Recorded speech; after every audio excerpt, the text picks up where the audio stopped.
शांति बना के रखना भाई। टॉपिक ऐसा है, कंसंट्रेट करोगे हो जाएगा, नहीं करोगे तो नहीं होगा। ठीक है, सुनना भाई, आप लोगों ने प्लीज ई कोलाई बैक्टीरिया का नाम तो सुना ही है। जो बच्चे पिछली 5-6 क्लास से आ रहे हैं, ई कोलाई बैक्टीरिया का यूज हम कर चुके हैं। सुनो, ई कोलाई बैक्टीरिया का कुछ मत करो, बस डीएनए निकाल लो। ये करो आप, ई कोलाई बैक्टीरिया लो और उसका डीएनए निकाल लो। मैं दिखाता हूं दिखने में कैसा दिखेगा। ई कोलाई का डीएनए आपको कुछ ऐसा दिखेगा, ऐसा। ये यहां एक जीन होगा भाई जिसका नाम ORI होगा, यहां एक जीन होगा भाई जिसका नाम ROP होगा। ये कोई पूछे ये क्या है, अंगूठी बोलना, अंगूठी नहीं है भाई, ये डीएनए है ई कोलाई बैक्टीरिया का। सिंपल, सुन लो। तो ई कोलाई बैक्टीरिया का भाई डीएनए है, ठीक है। कोई पूछेगी ये क्या है तो बोलना ये ई कोलाई बैक्टीरिया का डीएनए है, और इसमें ये ORI ये जीन है भाई, और वो ROP वो भी जीन है भाई। अब ये बताओ, एक तो ORI फुल फॉर्म है ओरिजिन ऑफ रेप्लिकेशन, और दूसरा ROP फुल फॉर्म है रेप्लिकेशन ऑफ प्लाज्मिड। बस तुम्हें यहाँ थोड़ा फोकस करना है, दो वर्ड भी निकल गए तो पता लगे दिक्कत होगी। अब तो बता दो कौन सा बैक्टीरिया है? बैक्टीरिया। आपने इसका क्या निकाला है? डीएनए। वो डीएनए साला दिखने में अंगूठी है, माफी है, ऐसा गोल है वो, सिंपल ये डीएनए है बेसिकली। सिंपल, कोई पूछे क्या है भाई, ये डीएनए ई कोलाई बैक्टीरिया का डीएनए है। इसमें ये दो क्या है भाई, ये जीन है। सिंपल, कैसे जीन है भाई? देखो, ORI की full form origin of replication है, और ROP जीन की फुल फॉर्म जो है वो रेप्लिकेशन, और ये दोनों के दोनों जीन होते हैं। अच्छा, ये क्या करता है? अबे यहीं से तो रेप्लिकेशन शुरू होता है, यहीं से तो रेप्लिकेशन शुरू होता है भाई। उसका नाम ही आप देखो ना, क्या लिखा हुआ है आपने, रेप्लिकेशन की शुरुआत। सिंपल, नहीं रेप्लिकेशन की शुरुआत, हाँ तो मुझसे ही रेप्लिकेशन शुरू होगा। अब रेप्लिकेशन क्या होता है वो नए बच्चे को समझ नहीं आएगा, क्योंकि रेप्लिकेशन टॉपिक में पढ़ा चुका हूँ आपको जेनेटिक्स में।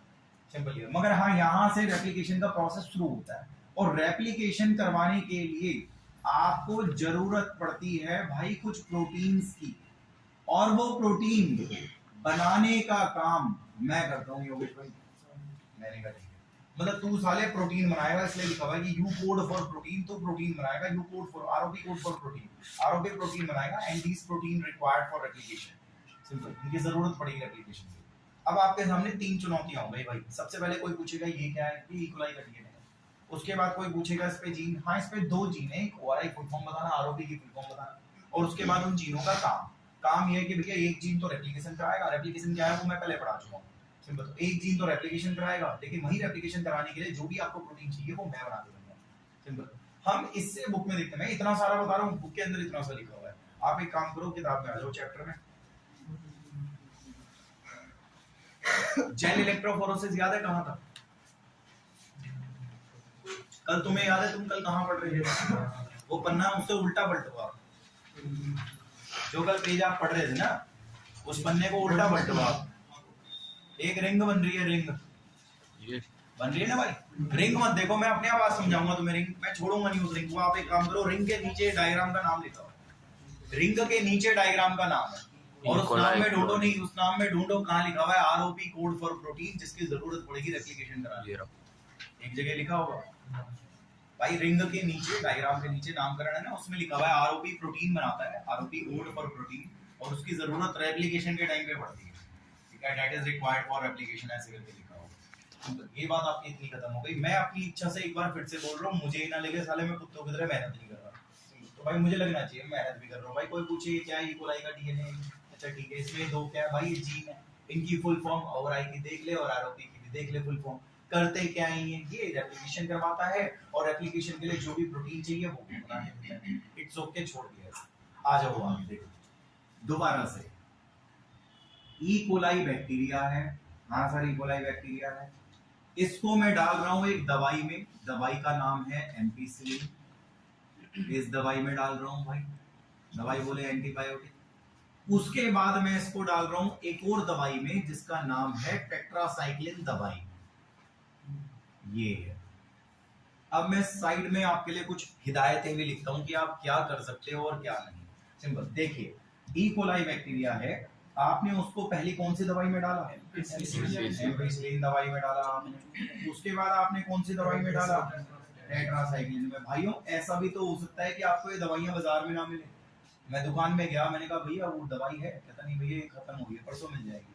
तो मैं परसों तक नहीं रुकूंगा भाई, मैं कोई दूसरी दवाई भी ले सकता था, जैसे भैया कैनामाइसिन है, बोलेगा नहीं कैनामाइसिन नहीं है, तो क्लोरेमफेनिकोल है, वो बोलेगा हाँ भैया क्लोरेमफेनिकोल है, हाँ तो ये दे दो, सिंपल। और नहीं तो आप कोई सी भी एंटीबायोटिक ले लो, पर प्लीज एंटीबायोटिक ही लेना, प्रोबायोटिक मत लेना, सिंपल। आपको पता है ना दुकान में सारी दवाइयां एंटीबायोटिक, जैसे पैरासीटामोल एंटीबायोटिक नहीं होती भाई, भैया आप उसे बोलो पीसीएम दे दियो, डोलो दे दियो 600 650, वो भाई वो एंटीबायोटिक नहीं होती, क्रोसिन एंटीबायोटिक नहीं है, डीकोल टोटल एंटीबायोटिक नहीं है, सिंपल। एमोक्सिसिलिन एंटीबायोटिक है, शायद आपने सुना होगा, एमोक्सिसिलिन, एजिथ्रोमाइसिन सुना होगा आपने, एंटीबायोटिक है, स्ट्रेप्टोमाइसिन एंटीबायोटिक है, सिंपल। तो एंटीबायोटिक लेनी है भाई आपने, सिंपल। वो प्रोबायोटिक है, दूसरी चीजें नीचे नहीं, सिंपल है। और कोई सी भी ले लो आप, ये मिल गई अच्छी बात है, बल्ले बल्ले, ये मिल गई बहुत अच्छी बात है, पर ये अगर नहीं मिली इनकी जगह ये दो ले लो, सिंपल। ये भी नहीं मिली कोई और दो ले लो, पर लेना प्लीज लेना एंटीबायोटिक ही, कोई और कुछ नहीं, कहीं पीसीएम पीसीएम या वो काम मत करना, सिंपल है। चल ठीक है कोई बात नहीं। तो इकोलाई बैक्टीरिया को आपने दवा में डाला और इकोलाई बैक्टीरिया को आपने फिर दूसरी दवाई में डाला, अगर आपको ये दोनों दवाइयां नहीं मिलती तो आप कोई और दो भी ले सकते हो, सिंपल, ऐसी कोई बात नहीं। अच्छा एक चीज और भाई, मैं यहाँ पे 2 टब बना रहा हूँ ऐसे करके, ये 2 टब है भाई, और इस टब में एम्पिसिलिन भरा हुआ है भाई, ये है एम्पिसिलिन से भरा हुआ माध्यम, एम्पिसिलिन कंटेन मीडियम, और ये है टेट्रासाइक्लिन दवाई से भरा हुआ टब, यानी कि अब मैं लिख देता हूँ टेट्रासाइक्लिन से भरा हुआ भाई टब, ये गेम। कोई आपसे बोले भाई योगेश भाई 2 दवाइयां ली थी ना, एम्पिसिलिन ली थी और दूसरी टेट्रासाइक्लिन ली थी, तो इस सॉल्यूशन में एम्पिसिलिन है, उस सॉल्यूशन में टेट्रासाइक्लिन, चल ठीक है कोई बात नहीं भाई। अब आगे तो सुनो, ये बताओ इकोलाई को कितनी दवाइयों में डाला? 2 में। और 2 दवाइयों में डालने के बाद जब तुमने उसका डीएनए निकाला तो वो डीएनए आपको ऐसा दिखा, देखो अब इधर से नकल मार के बताना भाई, ये क्या है? ओरी। अच्छा ये क्या है? आरओपी। पर 2 जीन और आ गए। नहीं सुनना, अभी तो है असली खेल, देखो ampicillin resistance gene, tetracycline resistance gene, मैं समझा नहीं सकता, मैं आपको बताता हूँ।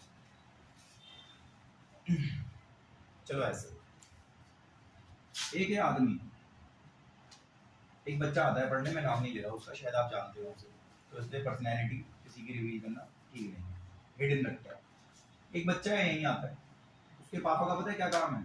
कोरियर बांटने वाले आते हैं ना, वो कोरियर देने वाले, जैसे आप फ्लिपकार्ट से ऑर्डर करा रहे हो तो आते हैं वो कोरियर देके घर पे चले जाते हैं, सामान आपका सारा भर जाते हैं, वो काम है उनका। और एक दिन मैंने उन्हें पूछा, आज से 1.5 महीने पहले, मैंने कहा यार सैल्यूट है आपको भैंस की, आप, क्योंकि आपने देखा होगा डिलीवरी वाले सुबह 6 बजे से शुरू हो जाते हैं फ्लिपकार्ट वाले, और शाम तक वो डिलीवरी करते हैं 8-9 बजे तक। मैंने कहा गर्मी कितनी हो रही है यार, आप कैसे डिलीवरी करते होंगे?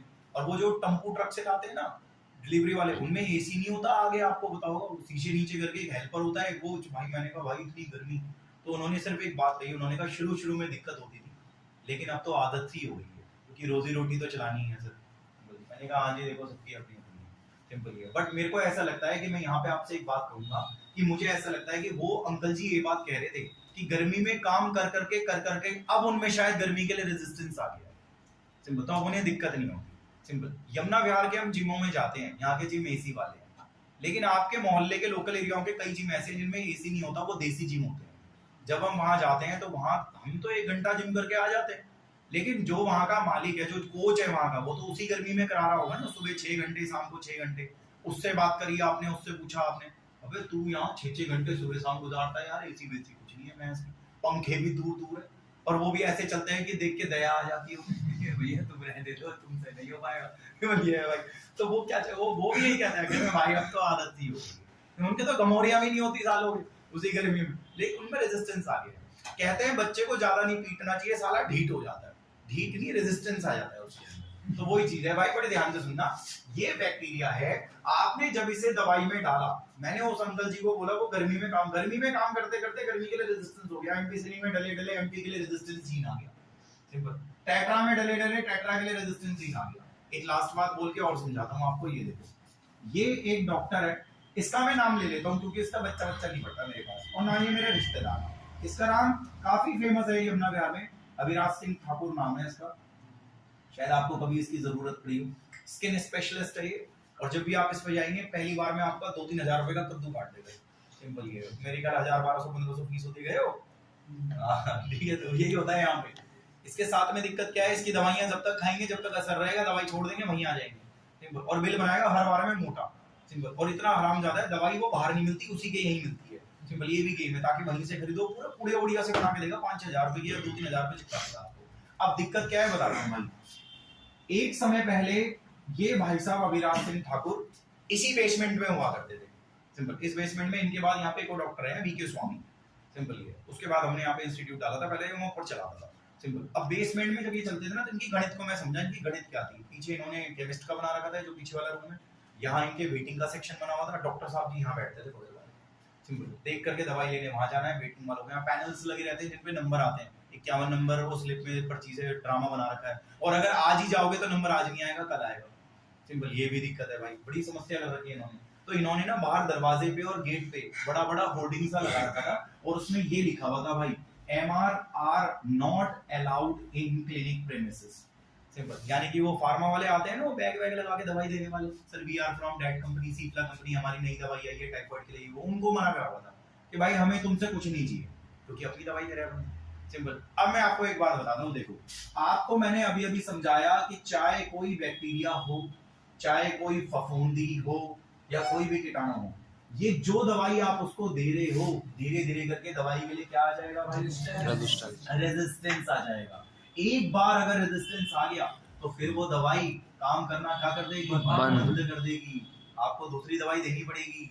इसीलिए आपने देखा होगा दवाइयां वक्त के साथ बदलती है। कभी टीवी में न्यूज़ देखना, पेश है डीकोल टोटल, अब पहले से 10 गुना ज्यादा असर, सिंपल। क्योंकि उसमें क्योंकि जो पुराना डीकोल्ड है ना, वो असरदार रहा ही नहीं होगा, रेजिस्टेंस आ गया होगा, इसलिए नया सॉल्ट बना दिया। पहले जिन दवाइयों में टाइटेनियम ऑक्साइड आता था, चेंज कर दिया, जिंक ऑक्साइड डाल दिया, क्योंकि टाइटेनियम के लिए मोस्टली बैक्टीरियाओं में रेजिस्टेंस आ चुका है। सॉल्ट में टाइटेनियम नहीं मिलेगा आपको, वो जिंक की कोटिंग करके दे देते हैं आप लोगों को टैबलेट्स, ये सही कहा भाई, ज्यादा बेटर है, सिंपल। ये तो वही है भाई, जो दवाइयां आप खा रहे हो वक्त के साथ वो दवाइयां बदल जाती हैं, सिंपल। ये पहले जो हम मलेरिया के लिए दवाई दे रहे थे, क्विनॉल देते थे हम लोग, अब वो क्विनॉल चेंज हो गई है, अब हम दूसरा देते हैं, सिंपल। जो सॉल्ट देते हैं वो इसीलिए देते हैं क्योंकि क्विनॉल के लिए मलेरिया वाले कीटाणु में आ चुका है रेजिस्टेंस, है, वो दवाई काम नहीं करती, सिंपल। ये चीजें बेसिकली तो आपको यही समझना है कि फाइनली अगर आप किसी कीटाणु को दवाई में डालते हैं, और आप किसी कीटाणु को दवाई में डालते हैं, तो 1 दिन 2 दिन 5 दिन 6 दिन की बात है, उसके बाद उसमें भाई रेजिस्टेंस आ जाएगा बहुत जल्दी, सिंपल। अभिराज सिंह ठाकुर जी के साथ यही किया गया। इनके साथ ये है कि अब ये जो दवाइयां देते हैं वो दवाइयां ढंग से असर नहीं करती, वो जब तक ठीक है, उसके बाद बंदा वहीं आ जाता है, क्योंकि भाई उसकी जो दवाइयां हैं वो पुरानी, रेजिस्टेंस आ चुका है, सिंपल। मार्केट में कौन सी दवाई नहीं है वो तो आपको पता ही नहीं है, क्योंकि आप उन लोगों से तो मिले ही नहीं। अपडेट होने की भी तो जरूरत होती है ना भाई।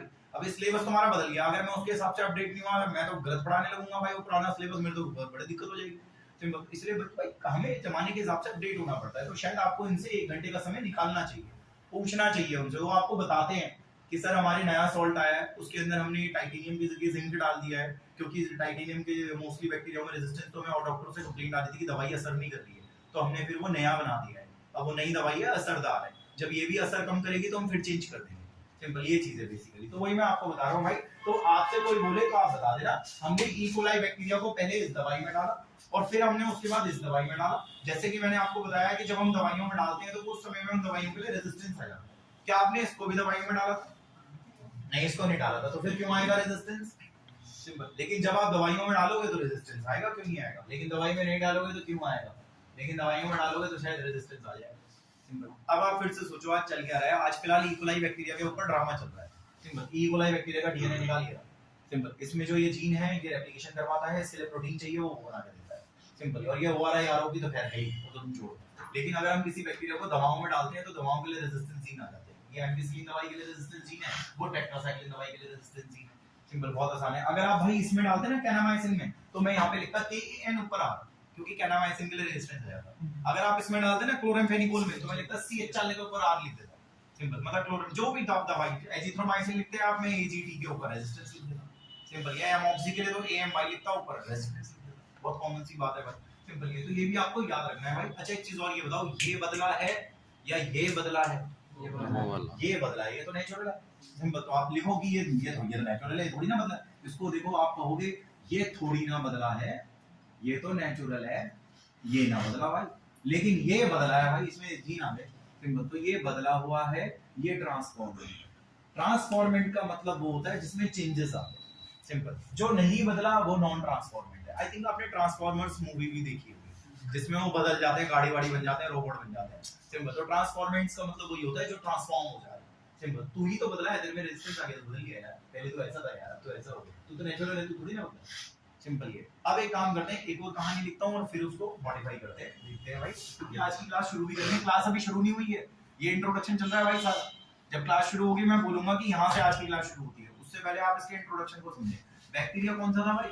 इकोलाई बैक्टीरिया था। आपने इसे पहले कौन सी दवाई में डाला था भाई?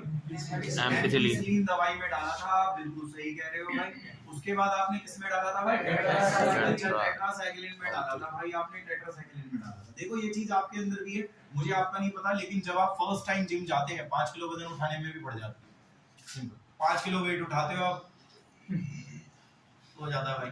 लेकिन शायद वही 2-3 महीने कंटिन्यू करने के बाद आप 5 से 10 और 15 पे भी आ जाते हैं, क्योंकि फिर 5 किलो के लिए रेजिस्टेंस आ जाता है ना भाई। सिंपल। तो आपकी कैपेसिटी बढ़ जाती है, आप में एंड्योरेंस ज्यादा आ जाता है। सिंपल। वही चीज है, मैं कहता हूँ पहले दिन जिम गए, शायद हो सकता है अगले दूसरे दिन उसके बाद आपके बदन में भी दर्द होने लगे, बुखार भी आता है, मैंने कई लोगों को देखा है। सिंपल। लेकिन उसके बाद अगर आप प्रॉपर जिम जाने वाले बंदे हो तो उसके बाद ऐसा हो जाता है किसी दिन, फिर जैसे 3 महीने हो गए आपको जिम जाते हुए, 3 महीने के बाद आप में रेजिस्टेंस आ जाएगा, फिर तो उल्टा होगा, जिस दिन जिम नहीं जाओगे उस दिन अजीब लगेगा। सिंपल ये। लेकिन शुरू में अलग होता है भाई, रेजिस्टेंस का गेम है। सिंपल ये। और मैं ये सुबह वाले बच्चों को भी मैं ये बता रहा था भाई, आप गर्मी में काम करोगे, गर्मी के लिए रेजिस्टेंस आ जाएगा। सिंपल। आपको पता है हम लोगों ने वो बनाया है, शीत युद्ध वाली सेना बनाई है हमने, आपको शायद पता नहीं होगा। चाइना से हमें बहुत ज्यादा प्रॉब्लम हो रही है, और चाइना से जब हमारी लड़ाई होगी तो आप जानते हो हिमालय पे होगी। हिमालय कितना ठंडा है वो आपको भी पता है। सिंपल। इसलिए शायद आपको पता नहीं है, हमने एक टनल बना रखी है और उस टनल के अंदर टेम्परेचर माइनस में रहता है, उसके अंदर हम सोल्जर्स को रखते हैं। सिंपल। अभी से नहीं बना रखी है, 5-6 साल हो गए, उसी के अंदर रहते हैं ठंडे में, ताकि उनमें कोल्ड के लिए रेजिस्टेंस हो, ताकि हमारा अगर कोल्ड वॉर कल को हो तो वो लड़ पाए उस हिमालय की वादियों में चढ़ करके। ये कर रखा है उसको, उसमें प्रेशर बहुत ज्यादा कर रखा है, क्योंकि शायद आपको पता होगा ऊंचाई पे जाने से प्रेशर जो है वो आपका अच्छा खासा चेंज हो जाता है। उस हिसाब से हमने उन्हें सेट कर रखा है। आप जैसे नेट वगैरह पे भी देखो, जैसे अग्निवीर वगैरह बनाया है इन्होंने, उसी तरीके से इन्होंने कोल्ड वॉर के लिए बना रखा है पूरा प्रॉपर। वो टनल है, उसके अंदर ठंड में रखते हैं उन्हें, और ठंड में रहते हैं सैनिक जो है, वो उस हिसाब से ही चलते हैं भाई। सिंपल ये। या फिर अभी कुछ टाइम पहले वो फिजिक्स वाले सर गए थे यहाँ से, अमरनाथ गए थे वो। अमरनाथ में भी आपको पता है क्या हाल है, कश्मीर से ऊपर वो सारा ठंडा एरिया है भाई। सिंपल। यहीं के सैनिक निकाल के वहां भेजते हैं, वरना वहां कौन रहेगा भाई, 365 दिन वहां सुरक्षा के लिए रहना पड़ता है। सिंपल। वरना उधर से पाकिस्तान चाइना वगैरह वाले एंट्री ले लेते हैं। तो वही चीज है भाई, जैसे माहौल में रहोगे उस माहौल के लिए आप में रेजिस्टेंस आ जाएगा। अब मैं ज्यादा नहीं बोल रहा, बस मैं इतना बोलता हूँ, वो अंकल जी कोरियर गर्मी के लिए रेजिस्टेंस आ गया, वो जिम वाला भी साला सुबह शाम 6-6 घंटे, उसके लिए अंदर भी रेजिस्टेंस आ गया भाई। सिंपल ये। तो भाई रेजिस्टेंस, आपने दवाई में डाला, दवाई के लिए रेजिस्टेंस आ गया, और आपने दवाई में डाला तो दवाई में डालने के बाद जब आपने डीएनए निकाला तो डीएनए में भाई दोनों दवाओं के लिए रेजिस्टेंस आ जाएगा। ये एम्पिसिलिन दवाई है तो यहाँ पे आ जाएगा एम्पिसिलिन दवाई के लिए रेजिस्टेंस भाई। इधर लिख करके इधर लिख रहा हूँ अंदर, क्योंकि पहले भी अंदर लिखा था। एम्पिसिलिन दवाई के लिए रेजिस्टेंस, टेट्रासाइक्लिन में डालोगे भाई, टेट्रासाइक्लिन दवाई के लिए रेजिस्टेंस आ जाएगा। और यहाँ पे तो आपको पता ही है ओआरआई जीन है, और यहाँ पे भी आपको पता ही है आरओपी नाम का जीन है। सिंपल। बहुत कॉमन सी बात है। क्योंकि तू बदल गया तो मैंने कहा था भाई ट्रांसफॉर्मेंट है, ये है। चलो ठीक है, ये बात भी इतनी है हो गई। अब आप मुझे एक बात बताओ, जरा ध्यान से सुनना, समझना। चलो ऐसे बोलते हैं, इसको देख के कहोगे आप ट्रांसफॉर्मेंट है, नॉन ट्रांसफॉर्मेंट है, या इनको देख के कहोगे आपकी ट्रांसफॉर्मेंट है, नॉन ट्रांसफॉर्मेंट? ऊपर वालों को। किसको? ऊपर वाले को। क्या है ये ऊपर वाले? जीन है, जीन है।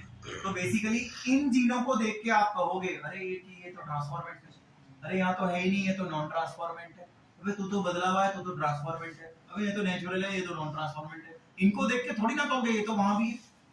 सिंपल। इसको कह दो इंग्लिश में, मैं इंग्लिश में कह देता हूँ, इन एडिशन टू ओआरआई की बजाय, ओआरआई के अलावा वो भी तो है। और वो है जिसे देख के मैं कह दूंगा कि भाई साहब तू तो ट्रांसफॉर्मेंट है, तेरे पे नहीं है तू। सिंपल। और अगर आपको कोई दिक्कत हो, सुनिए, आजा इसमें डुबकी लगा, तो भी आजा डुबकी लगा, बताओ रेजिस्टेंस है? दिक्कत होगी, ग्रोथ नहीं कर पाएगा। रेजिस्टेंस है, कोई दिक्कत नहीं होगी, ग्रोथ कर लेगा। गर्मी के लिए रेजिस्टेंस है, गर्मी सहन कर लेगा। एमपी के लिए रेजिस्टेंस है, एमपी सहन कर लेगा। तेरे पे नहीं है रेजिस्टेंस गर्मी के लिए, तू गर्मी सहन नहीं कर पाएगा, तू मर जाएगा साले, तू ग्रोथ नहीं कर पाएगा, तू इधर रेजिस्टेंस। तो ये बात भी। अब आप कुछ ना हिंदी में लिख दो मेरे लिए अच्छा सा, तो सुनो जरा ध्यान से सुनना भाई। जीन वे वाले, देखो कम समझ आएगा मगर मैं कोशिश पूरी कर रहा हूँ। वे वाले जीन और यहाँ से आज की क्लास शुरू होती है प्रॉपर, इसलिए सुनना प्लीज। देखो यहीं से आज की क्लास शुरू है। वे वाले जीन ऐसे जीन है जिनकी मदद से, मतलब मैं इंग्लिश में बोल देता हूँ, इन एडिशन टू ओवरआई की बजाय, ओवरआई को छोड़ो आप, तो इन एडिशन टू ओवरआई को छोड़ो आप, इसकी बजाय आपको वो जो जीन्स नजर आ रहे हैं, basically these are those genes, ये वो जीन्स है with the help of which, जिसकी मदद से हम लोग एलिमिनेट कर लेते हैं, आइडेंटिफाई कर लेते हैं कि व्हिच वन इज ट्रांसफॉर्मेंट और which one is non transformant.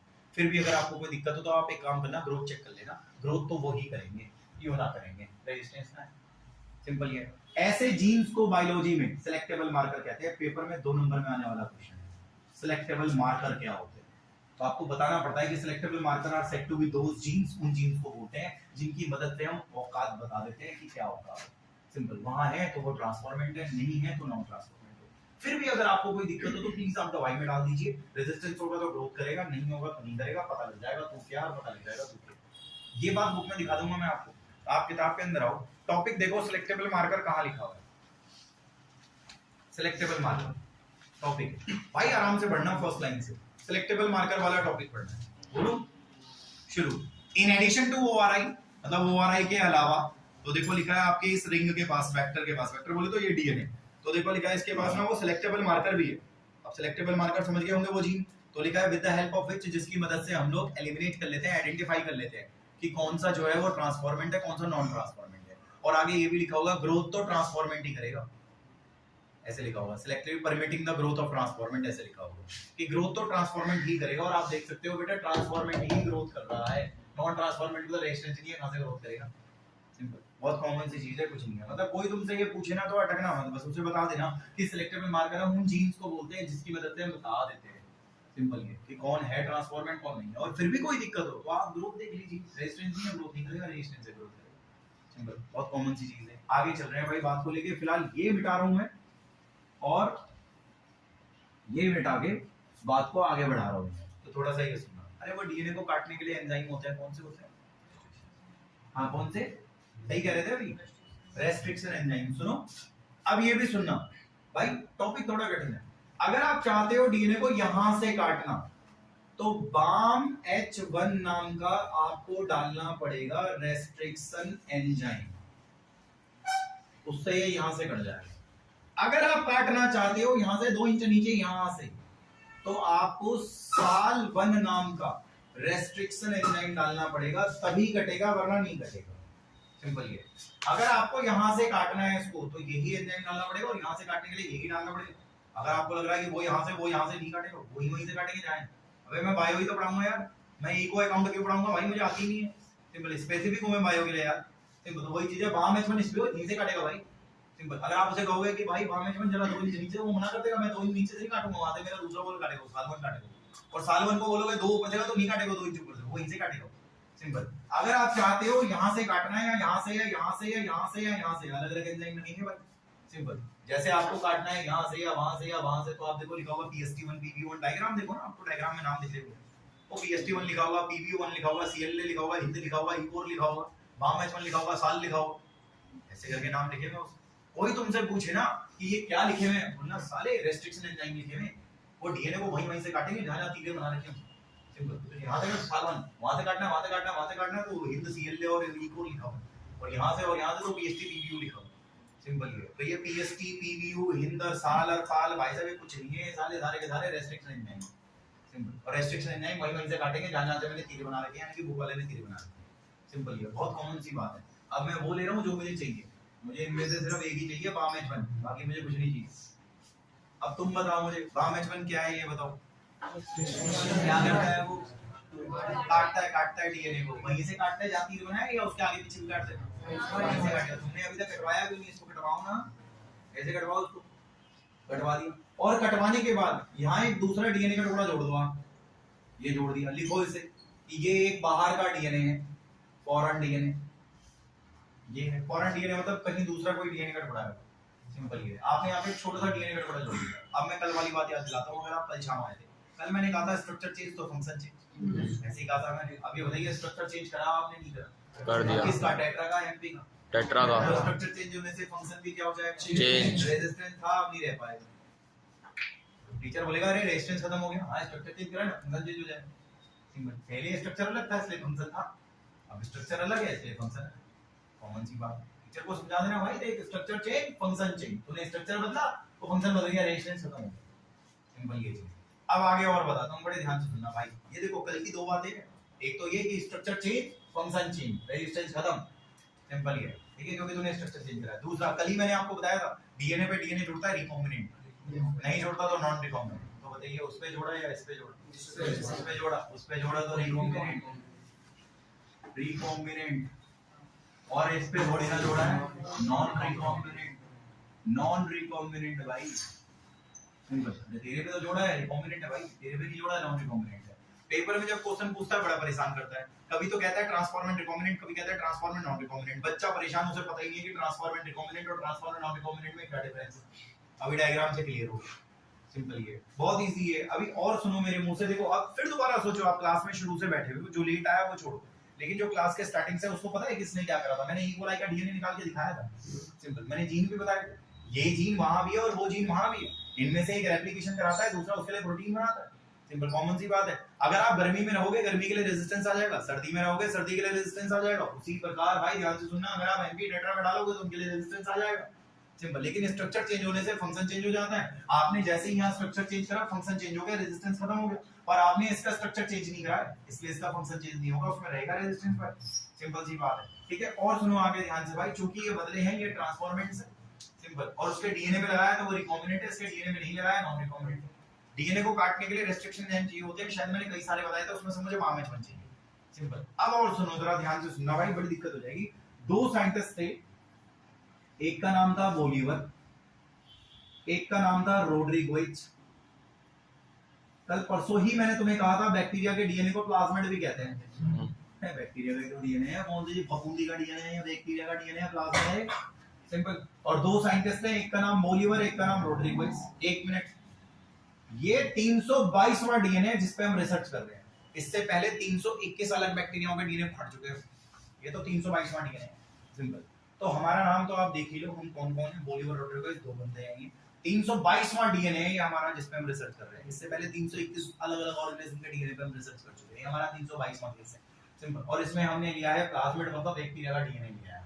Simple. अब सुनो, हमने लिया है प्लाज्मिड मतलब बैक्टीरिया का डीएनए लिया है। बोलीवर और रोड्रिगुएज हमारा नाम है, 322वां डीएनए है ये हमारा। प्लाज्मिड, बोलीवर, रोड्रिगुएज 322वां डीएनए है। रिंग के बीच में देखो यही नाम लिखा हुआ है, BBR 322 लिखा हुआ है। कोई आपसे नहीं पूछेगा इसकी फुल फॉर्म क्या है। सिंपल। वो कोई नहीं पूछेगा कि बी से प्लाज्मिड है, बी से बोलीवर है, आर से रोड्रिगुएज है, 322 कोई नहीं पूछेगा, बस सिर्फ नाम पूछ लेगा कि PBR 322 ई कोलाई के डीएनए का नाम है। सिंपल। ये बी से प्लाज्मिड, बी से बोलीवर, रोड्रिगुएज ने 322 में। बस ये पेपर में आपसे पूछता नहीं, पेपर में पूछेगा कुछ और, जो मैं तुम्हें बाकी चीजें पढ़ा चुका हूं वो पूछेगा। अच्छा और सुनो भाई, ध्यान से सुनना भाई, कितना क्लियर है। अब आप इंग्लिश में कुछ अच्छी सी बात कह देना, पहले हिंदी में देख लेते हैं। सुनना ध्यान से सुनना, क्योंकि अब मैं समझा नहीं पाऊंगा अगर आप कंट्रीब्यूट नहीं करोगे तो। फॉर एग्जांपल, उदाहरण के लिए, इफ यू चिपकाइन, अगर आपने चिपकाया, लाइगेट बोलते हैं चिपकाने को। सिंपल। फॉर एग्जांपल के लिए, इफ यू कैन लाइगेट, अगर आप चिपकाते हो अ फॉरेन डीएनए, एक फॉरेन डीएनए को चिपकाते हो, वो भी बाम एच1 वाली जगह पे, साल्वन वाली जगह पे, बाम एच1 वाली जगह पे, टेट्रा वाले जीन पे या एमपी वाले जीन पे, टेट्रा वाले जीन पे। PBR 322 तो उसका नाम ही है। सिंपल। तो इससे बताइए ये जो रिकॉम्बिनेंट बनेगा, ये रेजिस्टेंस खत्म हो जाएगा या रहेगा? खत्म हो जाएगा। क्यों खत्म हो जाएगा? स्ट्रक्चर चेंज करा है ना वो लगा करके। ये लाइन दिखाऊंगा मैं, किताब में आ जाओ, उसी रिंग के बराबर में देखो ब्लैक कलर से लिखा होगा भाई एंटीबायोटिक रेजिस्टेंस, काले रंग से लिखा हुआ है एंटीबायोटिक रेजिस्टेंस। इसके बाद की लाइन पढ़ो, काले रंग से एंटीबायोटिक रेजिस्टेंस, उसके बाद आराम से नहीं आएगा, पूछ लेना, दोबारा बता दूंगा। कहते हैं फॉर एग्जांपल के लिए, यू कैन लाइगेट, आप चिपकाते हो, ये लिखा है ना, वो भी फॉरेन डीएनए चिपकाते हो आप, जैसे कि मैंने चित्र में चिपकाया है, वो भी बाम H1 वाली जगह पे, ये लिखा होगा। टेट्रासाइक्लिन रेजिस्टेंस जीन के, वो भी PBR 322 पे कर रहे हो तुम ये काम। और यही मैं तुम्हें इतनी देर से कह रहा हूं कि फॉर एग्जांपल, उदाहरण के लिए, यू कैन लाइगेट अगर आप चिपका रहे हो, ये रहा फॉरेन डीएनए चिपका रहे हो, वो भी बाम H1 वाली जगह पे काट के चिपकाया तुमने, और वो भी टेट्रासाइक्लिन रेजिस्टेंस PBR 322 के। तो मुझे ऐसा लगता है कि भाई ये जो रिकॉम्बिनेंट बना, इसके अंदर रेजिस्टेंस खत्म हो गया, ये भी लिखा है उसने फुल स्टॉप लगा के। द रिकॉम्बिनेंट, जो रिकॉम्बिनेंट है, विल लॉस, वो खो देगा रेजिस्टेंस टेट्रासाइक्लिन के लिए। बट के आगे मत पढ़ना, क्योंकि तुम्हारा वो नो इफ बट जट बन जाएगा, इसलिए तुम यहाँ देखना फिलहाल। इतना अगर किसी को दिक्कत है दोबारा पढ़ लो, बार-बार पढ़ लो, डायग्राम से ज्यादा क्लियर होता है, थ्योरी से तो नहीं होता वो, इसलिए डायग्राम से होता है। अच्छा सुनिए, ये देखिए, अरे सुनो तो, ये सुनना, अबे बताओ सुनो, अगर मैं इसको इस दवा में डालूं और तू भी आ जाएगा, तो क्या मुंह देख रहा है जरा आगे, तो बताइए भाई यह ग्रोथ करेगा या वो ग्रोथ करेगा? ये क्यों ग्रोथ करेगा? वो रेजिस्टेंस है, सहन करके ग्रोथ करेगा, लेकिन उसमें रेजिस्टेंस नहीं है तो कैसे सहन करेगा फिर? कॉमन सी बात है। और जैसे ही आप देखोगे एक ग्रोथ कर रहा है एक नहीं कर रहा, समझ जाना इसकी औकात क्या है उसकी क्या, सिंपल। तो एक मिनट सुनो जरा, बट लेकिन यू कैन स्टिल सिलेक्टेड, आप अभी भी सिलेक्ट कर लोगे कि कौन कौन है कौन कौन है, बस आपको ग्रोथ करवा के देखनी है उसको, कौन करेगा कौन नहीं करेगा, ये बट के बाद देखना, आप आराम से पढ़ना। देखो लिखा है बट लेकिन मिला स्टिल कैन बी सिलेक्टेड, आप इसको अभी भी अलग पता लगा सकते हो, सिलेक्ट कर सकते हो नॉन रिकॉम्बिनेंट से, आपको उसकी बस ग्रोथ करानी पड़ेगी। लिखा होगा किसमें? टेट्रासाइक्लिन कंटेनिंग मीडियम में। किसी की बुक में वहां पे एम्पिसिलिन तो नहीं लिखा होगा, वो 4 साल पुरानी किताब है, सही कर लेना, वहां टेट्रासाइक्लिन आएगा। बाकी सबकी किताब में उस टाइम में टेट्रासाइक्लिन लिखा होगा भाई, लिखा है ना। अगर कुछों की किताब में एम्पिसिलिन है, गलत है, सही कर लेना, मैं बता लगे तुम पेपर में लिखा और सीबीएसई नंबर काट ले। ये क्या लिखा है? एमपी है ना, तो ठीक है, जिसमें टेट्रा है सही है, जिसकी भी एमपी है सही कर लेना, सिंपल। अब ये देखो दोबारा कोई दिक्कत है, मैं चाहता हूं कि तुम्हें आ जाए, वो ऐसा ना हो यहां से ठल्लू बन के चले जाओ, सिंपल। इसलिए ध्यान से सुनना भाई, ये देखो बट लेकिन, ये देखना but still can be selected, लेकिन आप अभी भी इन्हें अलग अलग बता सकते हो, आपको कुछ नहीं करना, आपको देखना है ट्रांसफॉर्मेंट कौन ग्रोथ कर रहा है टेट्रा और कौन नहीं कर रहा, देख लेना, उसके हिसाब से पता लग जाएगा, सिंपल। अब एक काम और जरा ध्यान से सुनना भाई, सुनिए, अगर आप इसको इसमें डालोगे तो बताओ फिर क्या होगा? ग्रोथ कर लेगा, ग्रोथ तो करेगा योगेश भाई, क्या उसमें नहीं है? तो ग्रोथ तो ये भी करेगा। अब आप अगली लाइन ना 4-4 वर्ड करके पढ़ना, 4-4 वर्ड। क्या लिखा हुआ है? The transformant growing on ampicillin containing medium, आपने डाला उनको टेट्रासाइक्लिन मीडियम में, ये रहा, ये जो ट्रांसफॉर्मेंट है वो भी ट्रांसफॉर्मेंट है, वो भी ट्रांसफॉर्मेंट है, दोनों की दोनों साले, दोनों के दोनों ट्रांसफॉर्मेंट। द ट्रांसफॉर्मेंट जो ट्रांसफॉर्मेंट है ग्रो कर रहे हैं एमपी में, मैंने अब उन्हें डाला टेट्रा में। अब पढ़ो आगे क्या लिखा, आराम से 4-4 वर्ड करके। द रिकॉम्बिनेंट विल ग्रो, थोड़ा बोर्ड पे भी देख लो ना, कौन है रिकॉम्बिनेंट? वो वाला, वो है, ये तो नहीं है, वो है। हाँ, द रिकॉम्बिनेंट जो रिकॉम्बिनेंट है विल ग्रो, वो ग्रो कर रहा है एमपी में, मगर टेट्रा में नहीं कर रहा है, ये लिखा है, पढ़ लो। द रिकॉम्बिनेंट जो रिकॉम्बिनेंट है विल ग्रो, वो ग्रो कर रहा है एमपी में, लेकिन वो टेट्रा में नहीं कर रहा, ऐसे लिखा हुआ है, मैंने भी बोर्ड पे ये दिखाया कि द रिकॉम्बिनेंट जो रिकॉम्बिनेंट है वो ग्रो कर रहा है एमपी में, लेकिन वो टेट्रा में नहीं कर रहा, सिंपल। और उसके बाद लिखा होगा बट लेकिन, हाँ आगे, जो नॉन रिकॉम्बिनेंट है, शायद ये नॉन रिकॉम्बिनेंट, सिंपल। ये नॉन रिकॉम्बिनेंट आप देखिए दोनों में ग्रो कर रहा है, इधर भी ग्रो कर रहा है और उधर भी ग्रो कर रहा है, और ये लिखा होगा कि नॉन रिकॉम्बिनेंट तो दोनों में ग्रो कर रहा है भाई, सिंपल, ऐसे करके लिखा हुआ। इसमें माथा पेची है, बस ये दिक्कत है, सिंपल। इसलिए मैंने कल की क्लास फिर सीधा आज ही लगा दी ताकि माथा पेची एक ही बार में हो जाए, सिंपल। वो इसी हिसाब से पूछेगा आपको, सिंपल। अभी ये बताओ इतने में कोई दिक्कत तो आप बता दो, नहीं तो मैं आपसे एक चित्र दिखाता हूँ, उस चित्र में क्या हो रहा है आप मुझे बताना, फिर मैं आपको आगे बढ़ाऊंगा। आप एक काम करो, जिस पन्ने पे हो ना वहां से एक पेज उल्टा पलट लो, उल्टा, तो आपको डायग्राम दिख रहा होगा। अब इस डायग्राम में क्या करना है ये भी सुनो, आप बस ये बता दो मुझे, ये देखो, इससे मुझे कोई मतलब नहीं है, इससे लास्ट वाले से मुझे मतलब नहीं है, आप ये बता दो यहाँ क्या हो रहा है, बस हिंदी में बोलना कि यहाँ योगेश भाई ऐसे ऐसे होगा, देख लो और बता दो यहाँ हो क्या रहा है। वो गोल वाला डीएनए है, वो तो डीएनए को हम शायद बैक्टीरिया में डाल रहे हैं, कौन सा बैक्टीरिया है वो? तो डीएनए को बैक्टीरिया में डाल रहे हो, साइड में प्रोसेस का नाम क्या लिखा हुआ है? ट्रांसफॉर्मेशन लिखा हुआ है भाई, ट्रांसफॉर्मेशन लिखा है ना, और उसमें गोल वाला स्पाइरल वाला डीएनए आप बैक्टीरिया में डाल रहे हो, ई कोलाई में, ट्रांसफॉर्मेशन कह रहे हो, तो बताओ ट्रांसफॉर्मेशन में क्या कर रहे हो आप? भाई वहीं आना सिलेक्टेबल मार्कर टॉपिक में, बना प्लट, कहां तक पढ़ा था आपने सिलेक्टेबल मार्कर? इसके बाद में देखो लिखा है ट्रांसफॉर्मेशन, वही लिखा हुआ उसने, ट्रांसफॉर्मेशन एक ऐसा प्रोसेसर है उसमें डीएनए को उठा के आप बैक्टीरिया में डाल रहे हो, यही लिखा होगा, और क्या करेगा? डीएनए को उठा के बैक्टीरिया में डाल रहे हो। अच्छा, क्या आपको आज की क्लास थोड़ी थोड़ी याद है? तो आप मुझे बताएंगे सिलेक्टेबल मार्कर ये थे या ये थे? ऊपर वाले, ऊपर वाले थे, सही कह रहे हो, सिलेक्टेबल मार्कर ऊपर वाले थे। कौन है वो ऊपर वाले? एंटीबायोटिक, दवाओं के लिए रेजिस्टेंस जीन है। कौन कौन सी दवाई के लिए रेजिस्टेंस जीन है वो? इसके अलावा और भी तो दवाइयां हो सकती है, हाँ। वैसे क्या नॉर्मली ई कोलाई के पास रेजिस्टेंस होता है? नहीं। नहीं होता, वो तो दवाओं में डाल डाल के आ गया, वरना थोड़ी ना होता।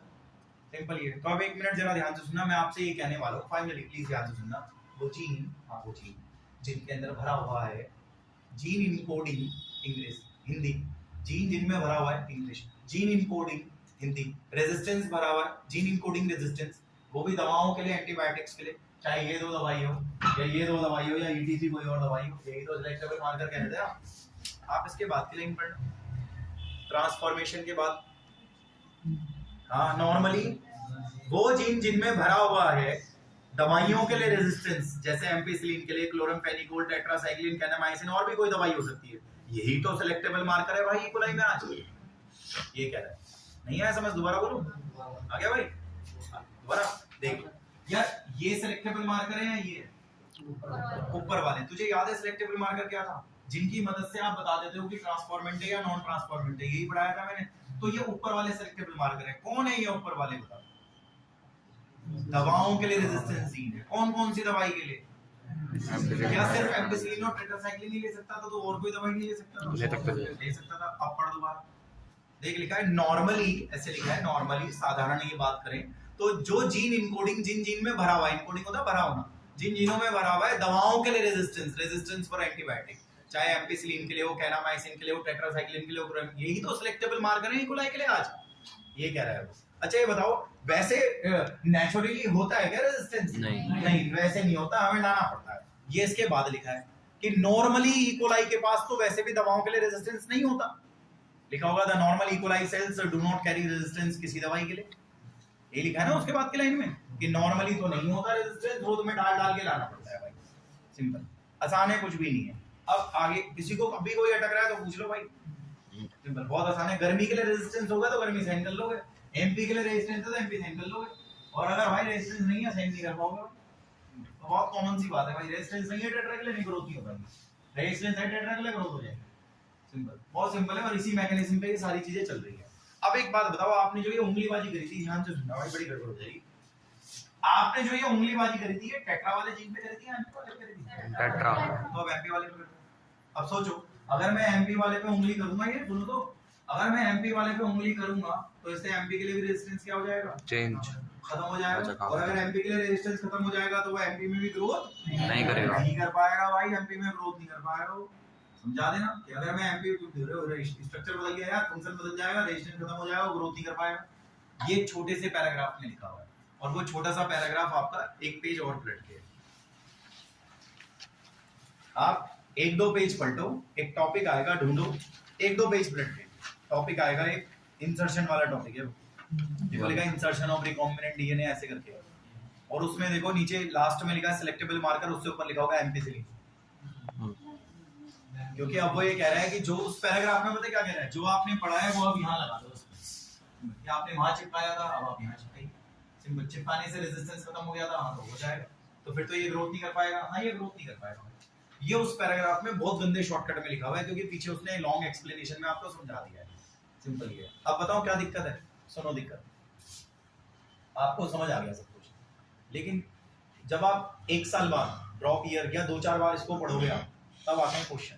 क्वेश्चन क्या आएगा वो मैं आज ही सॉल्व कर देता हूँ, क्वेश्चन आने से पहले ही खत्म कर देता हूँ। ये देखो भाई, ध्यान से समझना, ये टब है और इसमें भरा हुआ है टेट्रासाइक्लिन, ये भरा हुआ है। बताइए जब मैं इसको डालूंगा तो क्या ये टेट्रा में ग्रोथ करेगा? नहीं। क्यों नहीं करेगा? रेजिस्टेंस नहीं है, क्योंकि रेजिस्टेंस जीन नहीं है। नहीं। और इसे डालूंगा कर जाएगा, कर जाएगा, क्योंकि रेजिस्टेंस है।